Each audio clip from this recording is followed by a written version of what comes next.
Now to the latest in Ukraine, where Russian strikes on neighborhoods have intensified. Russia declared a ceasefire overnight to allow evacuations from 4 Ukrainian cities, including the country's 2 largest ones.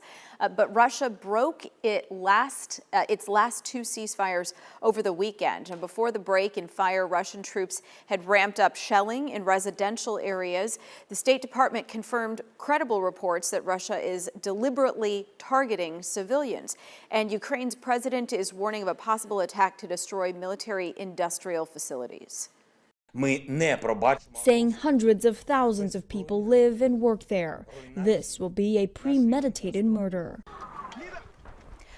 Already, more than 1.5 million people have fled Ukraine, with at least 1 million leaving for Poland. The UN Refugee Agency calls it the fastest growing refugee crisis in Europe since World War II.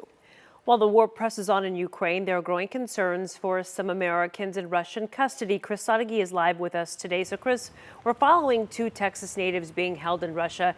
They're hoping to get President Biden's attention when he visits North Texas.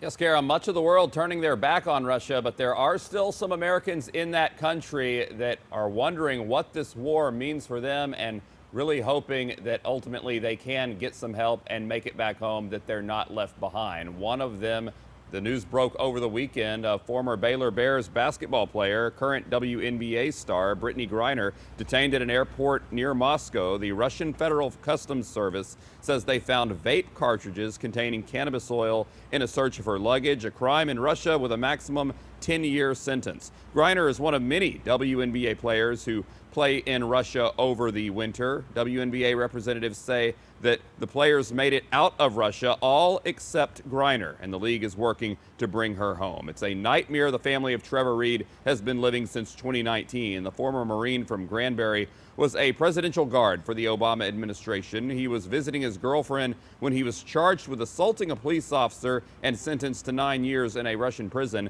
Charges U.S. officials say are false and a possible bargaining chip in the case of future prisoner swaps. His mother told us they got a call from Trevor for the first time in 8 months last week, and he was not doing well. Trevor said he is spitting up, coughing up blood every day. He's running a fever. He has pain in his lung, and he's overall just feeling pretty crummy, and they are refusing to test him or to give him medical treatment.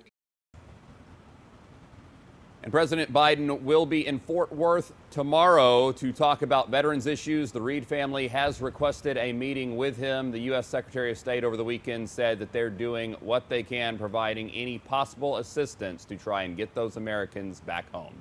Kara, back to you.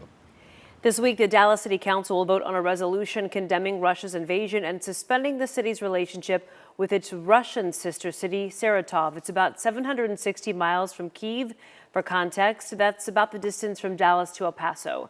The resolution also calls on officials to refuse city contracts with entities that have significant ties to Russia. A bipartisan group of Texas lawmakers is pushing to divest any state holdings in businesses linked to Russia, and it is a lot of money. State Representative Rafael Anchia is the lead here. He's helping to spearhead the effort in the Texas House. He spoke to our Inside Texas Politics team. So far, the pension funds that have responded to our requests have identified about $660 million worth of financial exposure to Russia. We're working in concert with our friends on the Senate side, and we think that number is going to grow. The state comptroller recently said his office will review every state contract and every payment made through the Texas Treasury for ties to Russian-owned businesses. And we know many of you are looking for ways to help Ukrainians, so we put together a list for you. All you need to do is text the word HELP to 214-977-6028, and we'll send a list of resources right to your phone.